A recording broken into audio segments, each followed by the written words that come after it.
नमस्कार दोस्तों, मैं विकास स्वागत करता हूं आपको अपने चैनल में। आज हम इस वीडियो में बात करने वाले हैं, जैसे कि आपने एक वर्ड सुना होगा रिडंडेंट। रिडंडेंट वर्ड क्या है, इसका क्या मतलब है, आज हम इस वर्ड के बारे में हिंदी में बात करेंगे।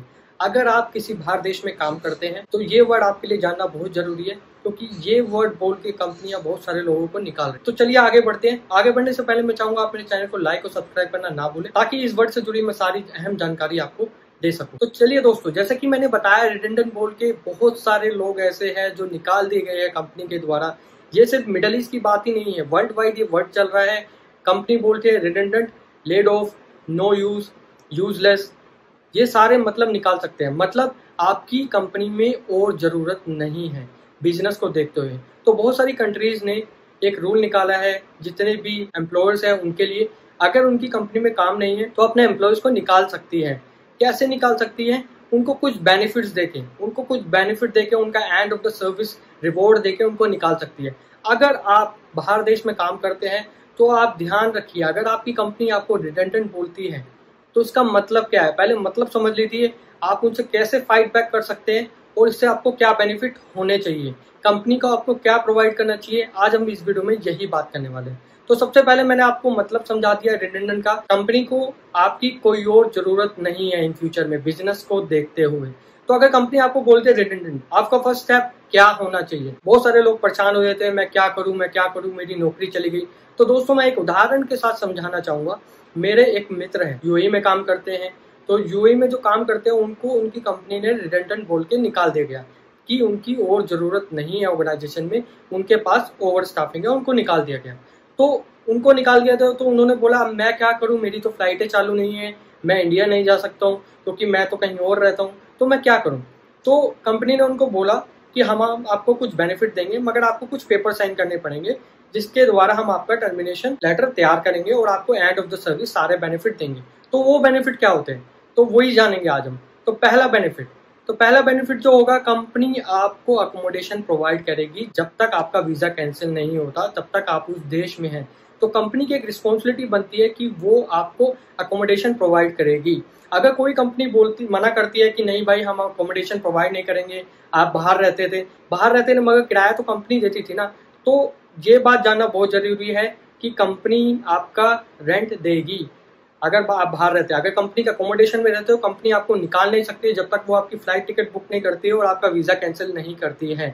तो ये बात जाननी बहुत जरूरी थी उन लोगों के लिए जो ये चैलेंज फेस कर रहे हैं। अगर आपको कोई भी इससे रिलेटेड दिक्कत आती है तो आप लेबर लॉ के थ्रू उन पे केस कर सकते हैं।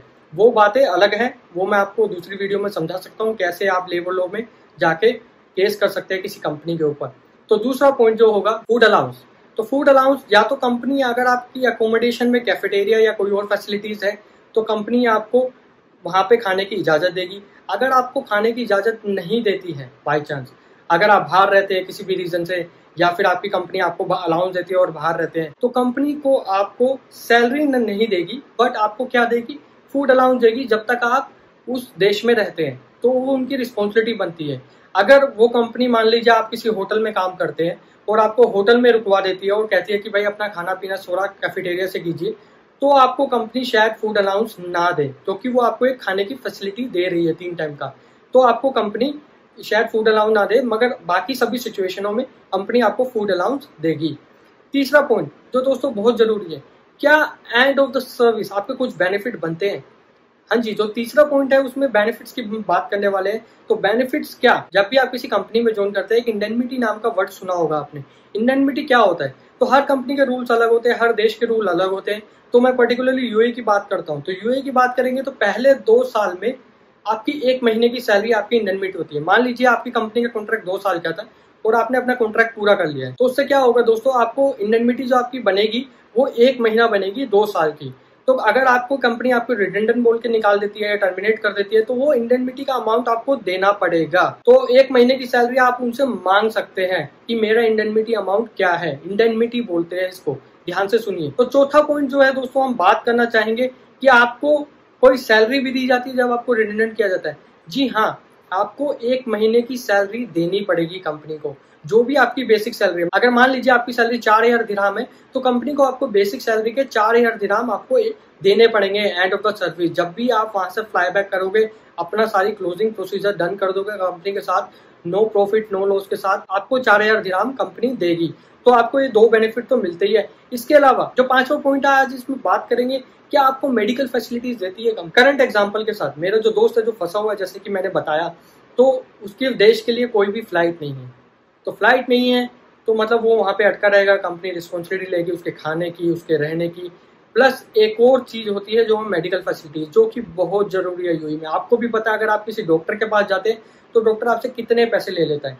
तो दोस्तों जो सबसे बड़ा पॉइंट है मेडिकल फैसिलिटीज का क्या होगा। मान लीजिए आपका जो मेडिकल कंपनी ने कराया था वो एक्सपायर हो गया। एक्सपायर होने के बाद कंपनी की रिस्पॉन्सिबिलिटी बनती है, जब तक कि आप यूएई में है, जब तक कि आप उस देश में है, कंपनी आपका मेडिकल रिन्यू कराएगी।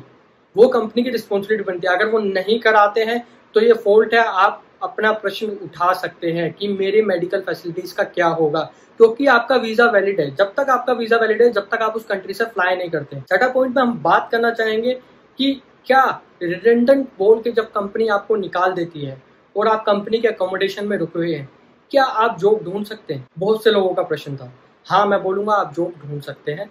आपको जितने दिन का मौका मिलेगा यूएई में रहने का या उस देश में रहने का, आप नौकरी ढूंढ सकते हैं। तो मैं चाहूंगा कि आप ज़्यादा से ज़्यादा नौकरी अप्लाई करें, ज़्यादा से ज़्यादा इंटरव्यू अटेंड करें, ताकि आपको उस पीरियड ऑफ टाइम में आपको एक मौका मिल जाए दूसरी नौकरी ज्वाइन करने का। हो सकता है। और दोस्तों, बहुत सारे दोस्तों का ये भी सवाल था, क्या मैं जैसे सुपरवाइजर था, क्या मैं वेटर लेवल पे ज्वाइन कर लेना चाहिए, क्या मैं स्टोर सुपरवाइजर था, मुझे एक अटेंडेंट ज्वाइन कर लेना चाहिए।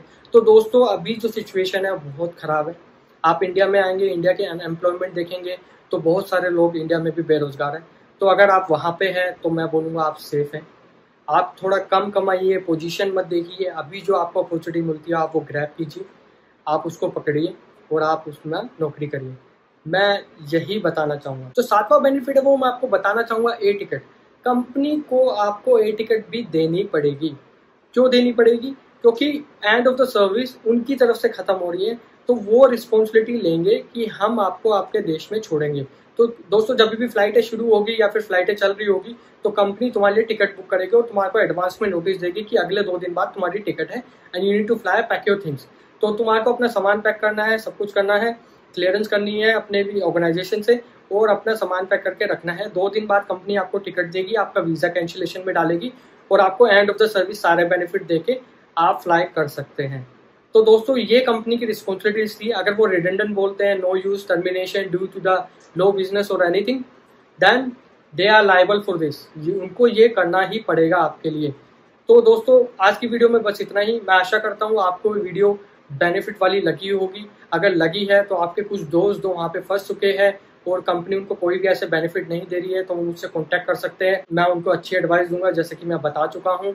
ज़्यादा से ज़्यादा लोगों के साथ शेयर करें ताकि ये यूजफुल इन्फॉर्मेशन सभी के पास पहुँच सके। तो आज की वीडियो में बस इतना ही। धन्यवाद। आपका दिन शुभ हो।